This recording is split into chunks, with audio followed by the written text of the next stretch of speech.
What if I told you that everything standing between where you are and the life you dream of is you, not the system, not the struggle, not the setbacks, you, and the moment you decide to rise above it all, everything begins to change? This is not just motivation. This is a wake-up call to your greatness. How do you begin to make this a new year for yourself? And you know that can't happen unless there is a new you.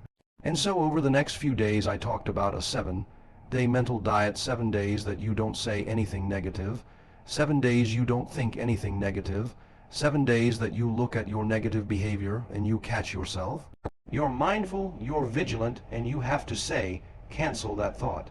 Cancel those words I just spoke. This is a time where you have to be vigilant to build a new you. So we're talking about this, is it just 7 days? No, this is the next day, so it's something else to do that. A 7-day mental diet is not easy. It is not easy because you find yourself, we can't control the thoughts that come into our minds, but we can control the thoughts that we dwell on. And so I want to talk to you about how to begin to create the major shift in your life, and who you have to be, and what you have to do. When I start moving, hey, oh, how you doing, Jay? Yeah, the light was in my eyes, I couldn't see you. Yeah, so as you look at yourself, look at your goals and dreams, what's going to be major right now is bringing about. What are the steps you need to take? What is it that you need to do to bring about building a new life? I thought about building a new life for myself when I was fired from radio because that's what I knew. I mastered that when I did it. I'm not saying it because I'm being braggadocious, but people who heard me in Columbus, Ohio during the time that I was on the air, they'll tell you him. Brown's baby boy, he's a bad brother up in there. Nobody did it like I did it before me or since me. Nobody, period, all right. It's not true because I said it because it's true. And so what we have to begin to embrace and to know is something that Socrates said. The secret to change is to focus all your energy not on fighting the old but building the new. You put all your energy not fighting the old but building the new you. So let's look at building the new you. What is it that you have to do in order to do that? Number 1, self-awareness, taking time to rethink your life. I've been up since around 3:30 this morning, just thinking about my life and my relationship with myself, and the choices that I want, and the things that I had envisioned that I would have accomplished in 2020, and I did not do that. And it was because of me. At the end of the day, all of us are the same. The only thing that separates us are the choices we make, the habits that we embrace, and I realize, and I want you to write this down, sacrifice. You've got to sacrifice who you've been in 2020. You've got to sacrifice whoever that person was. You've got to let it go. You've got to sacrifice that and put all of your time and energy on building the new you. And building the new you, in my particular case, is more discipline. In my particular case, monitoring myself and my progress, staying on top of it, watching. Am I doing well? Am I moving in the direction where I want to move? Because if I do that, cancer would be history in my life. History. I'm not comfortable with having cancer on the ropes for 29 years forth. Stage cancer. No, my goal is to knock it out, and that's on me. Cancer's not playing, I'm not playing, and so to focus my mind on that, to give up the things that will distract me from doing that, to make the sacrifice of some things that I enjoy doing, but I cannot afford to do it because it's soaking up time, and time is life. You have something special, you have greatness in you, and you have the ability to create and design the kind of life that you want. And in this place where we are right now, things have changed dramatically, and so you have to make a dramatic change in yourself in order to accomplish the things that you want. What does that look like? What is it you have to do? In my case, mine and my battle has been with cancer, 4th stage, that looks like intensifying my efforts and monitoring everything that I eat. It has to be organic. My state of mind keeping stress to a minimum. I don't play that. Anything that's unhealthy, anybody that's unhealthy for me, I cut off the relationship. I don't ask them, why did you do that? I cut it off. Why? It's my life. We've got enough to deal with. When you've got the coronavirus that has now mutated into another lethal form, And it's easier to spread that kind of tension, and stress by itself is enough. So you're not given the luxury of accommodating toxic, negative people in your life if you want to live. I want to live. I remember years ago, I read this book called Who's the Matter with Me? You've had people say, you make me sick. That's real. There are people who can do that to you if you allow them to do that. And you have to put your foot down and say, I don't do drama. Don't come up here with that. I don't do drama. And you don't have to defend that. See, there is no duplicate for life, you only get one. And so you want to live it to the fullest. You want to have special moments. You want to have peace of mind. 47% of Americans can't get a good night's sleep, and I've been one of them. Baby, you have to work at it. Here's something else. Make a conscious effort to look at and recruit people in your life that you know have been good to you, that you need to deepen that relationship. They bring out the best in you. They inspire you. They make you feel good about yourself. You all have fun together. You want to reach out to those people and schedule some time to see each other virtually each week, where you have individual and collective goals that you're working on. I'm doing that with my family and with my clients. I'm working with them. And that's why I would like to say to those of you that would like for me to coach you and like to be in a community of greatness, I want you to put hungry in the comments section if you'd like to work with me, if you'd like for me to be your coach.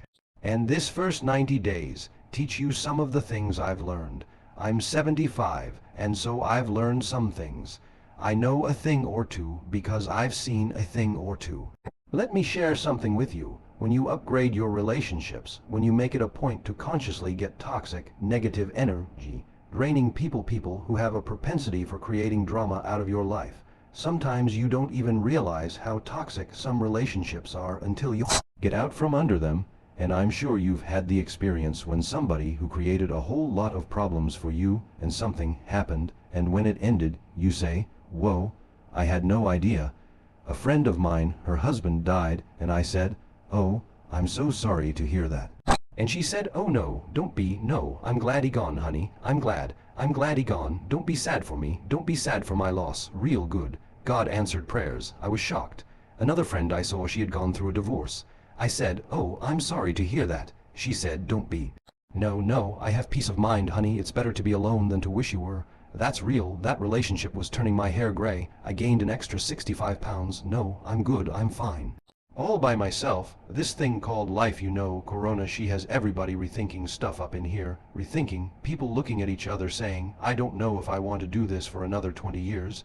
You're looking too healthy. I thought I could hang in there, but no.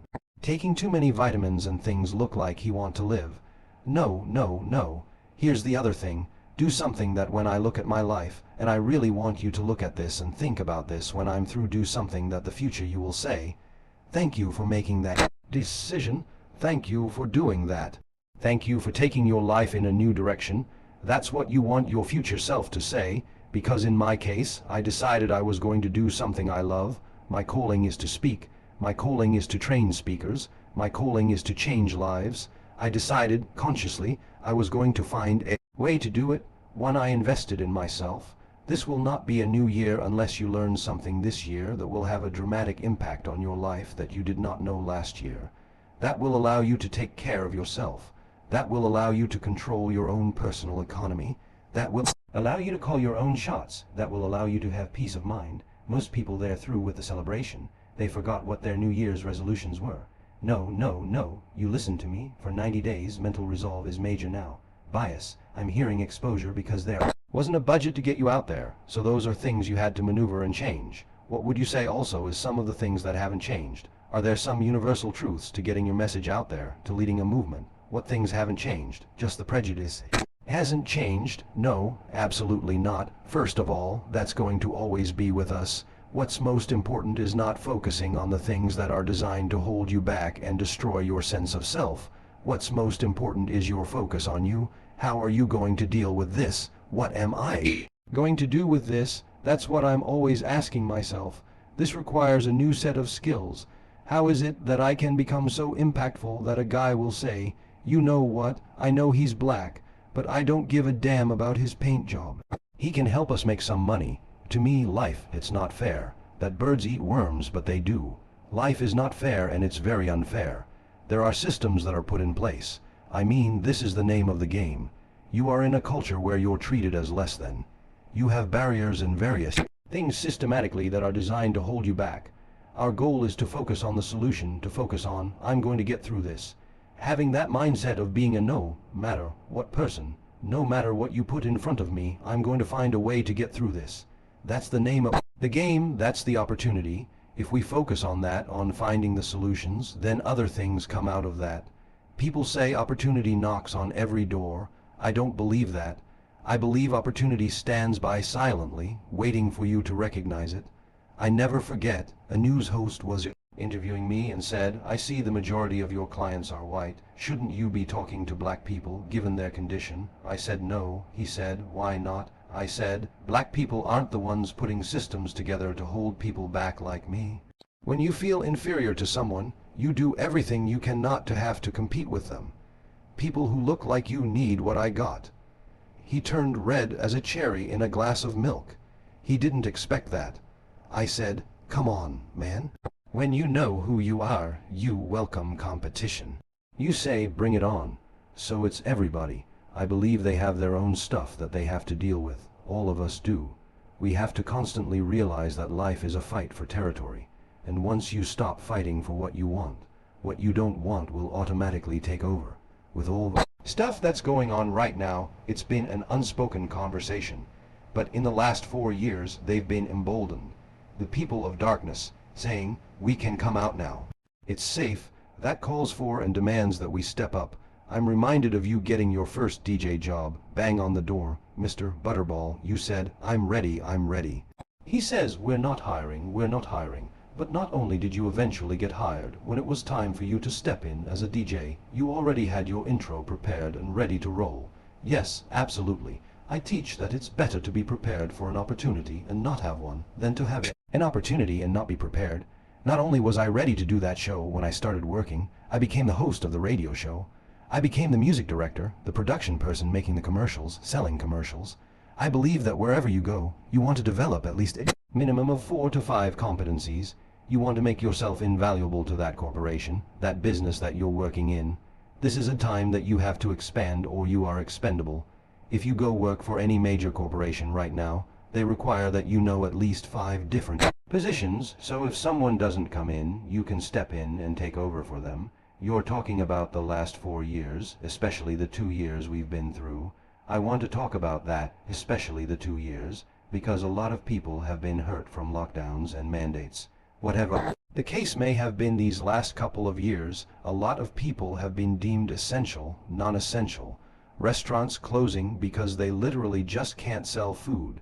People aren't coming in. If you had a choice between your parents and your telephone, and you had to get rid of one, which would you want to get rid of? My parents. Oh my God, it's the telephone. It's an addiction. I have a friend, Mike Sims. He stopped looking at television for a year and he became a millionaire. So I said, you know what? I'm going to just focus on reading and meditating and journaling and exercise and praying and being focused on my dream and working with people that fit in this category. They are positive, they are purposeful, that means they have a purpose and they're going in the direction I'm going. They are productive, they're working on their stuff, and they're profitable, they're making some stuff happen. Sometimes these blessings that God has granted us, we are to make something happen. We've got to create something that shows that this era is the most profitable, most productive, and most purpose-driven era in our history because of how we've been blessed. Because of what God has bestowed upon us, we got a fresh start. And when you have a fresh start, you want to take advantage of that, doing the right thing, being excited about it. I remember Dr. Otis Moss, who was a classmate of Dr. Martin Luther King Jr. He said, blind celebration and empty sentimentality will not keep the dream alive. What is your dream? I remember Dr. Johnny Coleman out of Chicago. She asked, what is your dream? When is it a man or woman dies? The answer was, when their dreams die. Some people never had a dream. They think in terms of getting a job. Well, that's not an option now. This is an entrepreneur's era. You have to create your own job, and you got it like that, whether you recognize it or not. New industries are in. You were born with greatness in you and dreams in you. the ability in you to do more than you can ever begin to imagine. How do you know these things? Because you've been given authority and dominion over everything on the face of the earth. I got something to back me up with that. Is that right? Yes. The Word of God, He doesn't lie. You got it like that. Yes, I've got to decide to get excited about that. Somebody called me. Are you watching the playoff? Watching somebody live their dreams? No, I don't. I ain't in no playoff. Excuse me, are you serious? This is our time. This is your time. I want you to take the time and think about that. Reflect on your life and say, "Speak, Lord." If you don't know what you're supposed to do next, if you don't know how you're going to take advantage of this time, say, "Speak, Lord. Thy servant heareth thee." And he will. Just get still. Go for a walk or go for a drive, or just unplug the computer. Turn it off. Turn your phone off. Just get still and create an opening in your thoughts. Don't worry about anything. Just be open. Just ask, "Speak to me. Talk to me. I got a fresh start. Tell me what to do. Lead me. Listen to your heart. Where your heart is, there your treasure is also. You are blessed. Thank you, Lord. Lead me. You said you would never leave me nor forsake me. I need you now. Lead me. Tell me what to do. If I knew what to do, I would not be in this place. Help me. Interrupt my thinking. Hack my brain. Allow me to hear your untoned and unpolluted guidance. Please, Lord. Please, Lord. Thank you, Father, for this time. We have a fresh start, and people need to be reminded, including me. I'm in that number. I got up this morning saying, "What will I say?" I'm speaking to myself. I'm not pointing fingers at anyone, and I'm sharing the conversation that you have put in me. We have a fresh start, a new beginning. There are people who have read history. We have a chance to write history. You have positioned us to do that. Oh yes, you have, yes. Thank you for this fresh start. Thank you for the courage to answer the call, the courage to be mindful that you're ordering our steps, the courage to call forth those things that be not as though they were, the courage to stand, the courage to have the faith and to know all is well. We give thanks. Give thanks. This is your moment, not tomorrow, not next week. Right now, you've been chosen, called, and equipped for something greater. So don't just survive this season. Known it. Take your fresh start, run with it, and never look back, because your dream is not dead. It's waiting for you to believe in it again. Now stand tall, walk forward, and say it with me. I got it like that.